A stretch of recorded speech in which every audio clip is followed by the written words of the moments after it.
Thank you, Danny. Hello. Hi, I'm Tom. This is not my shirt. So we've had some pretty heavy stuff tonight. We've had parent death and someone throwing up all over someone else. Let's lighten the tone a little with the Second World War.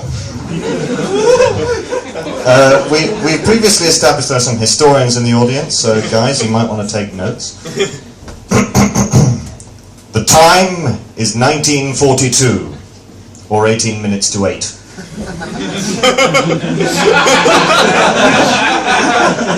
The Japanese advance is unstoppable.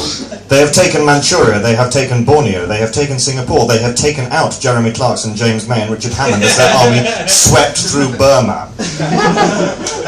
The advance on British India is unstoppable, so in Calcutta there is only one thing to be done, and that thing is panic. But wait, what light from yonder shower cubicle breaks?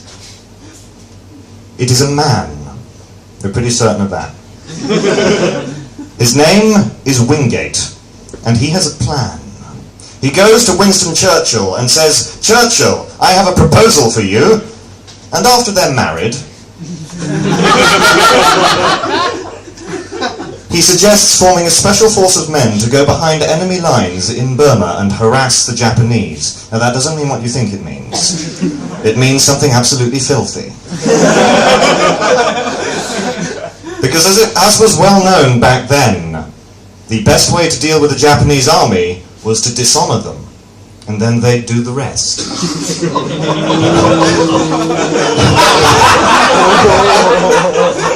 It's a little bit edgy, I know, but bear with me. Bear with me, darlings, bear with me. So Churchill loved it, and he went down in history for saying, "Oh, yes! Yes, yes, yes!" And when they'd finished, he agreed to the plan. This force of men that they assembled was known as the Chindits, because the men who made it up had the biggest chins the British Army had to offer. Because when you're in the jungle, you need every weapon you can get.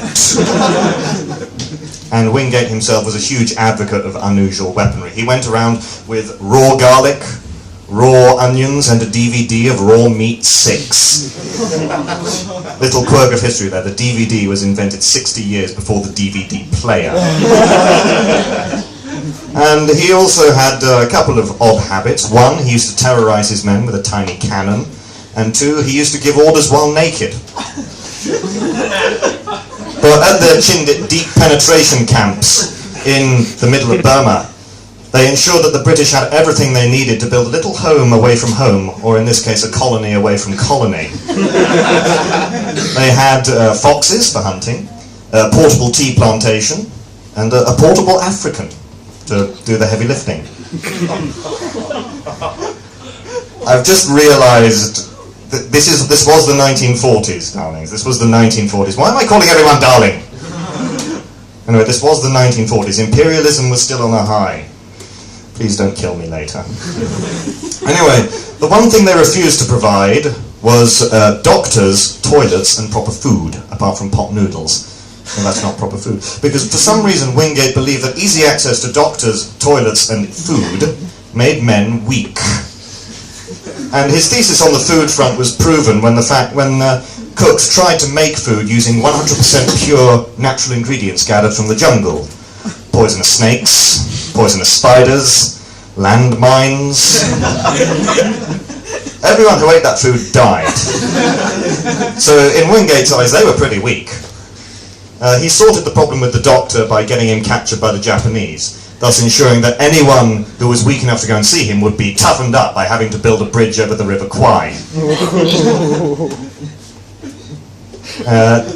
Yes.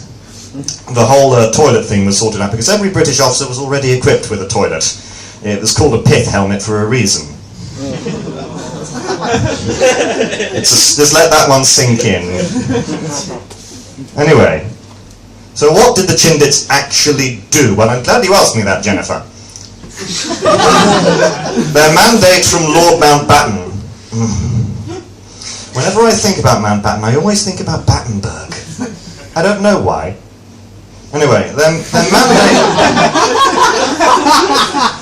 Their mandate from Mountbatten was to harass the Japanese in any way possible, and that is what they did. They used an old relic they brought back from Britain. Well, brought over from Britain. It was an old rusty car called Machete Machete Bang Bang. They used to range near, far, in the motor car. Oh, what a happy time they'd spend. Bang bang, machete machete, bang bang. Take that, you Japanese water! You get the general picture. They could be more subtle as well. They used to hide by the side of the road until the Japanese cars came past and stopped at a red light, and they'd jump out and wash their windscreens. They'd disguise themselves as mariachi bands and infiltrate the Japanese columns and serenade their leaders, and they wouldn't go away until they were paid. They'd infiltrate the Japanese camps at night and leave little leaflets for the MSPCC under their windscreen wipers. But their most successful venture was when they tried to stop a train of Japanese troops coming to invade British India by leaving the wrong kind of leaves on the line. Did any of this work? No. When they came out to wash the windscreens, the Japanese shot them. When they turned up as mariachi bands, the Japanese shot them. And when they tried to stop the train just carried on, because Japanese trains aren't shit.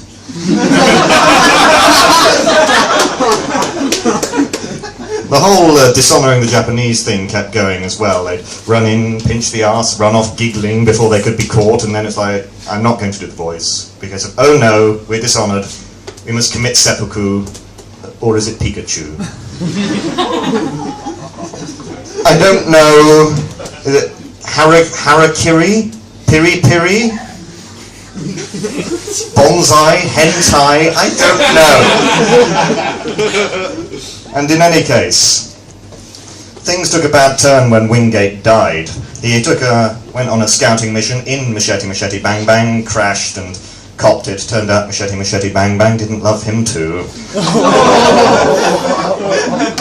They were not fine fourth-ended friends. And then, when Wingate died, Lord Mountbatten... Sorry, do you mind?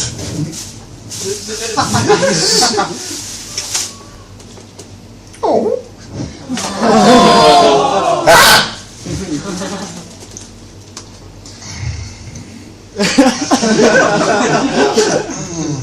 Oh, that is gorgeous. Anyway, where was I? Epitome of professionalism. Anyway, Mountbatten was the sort of big media-savvy guy on the chief of staff. If Twitter had existed in the 1940s, he would have been in command of it.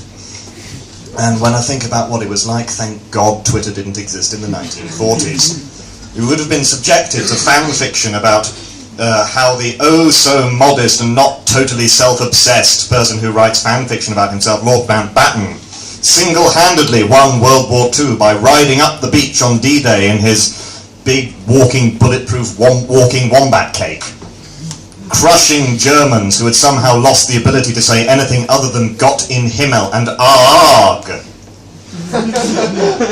going all the way to Berlin where he personally stamped on Hitler's little pet, Joseph Goebbels,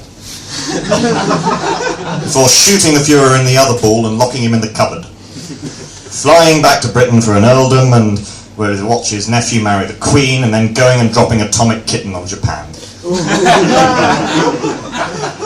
Now the moral of this story, well, there are two of them. One, if you're going to do a set about history, pick one that'll give you a good punchline at the end. And two, fan fiction is not just for Christmas.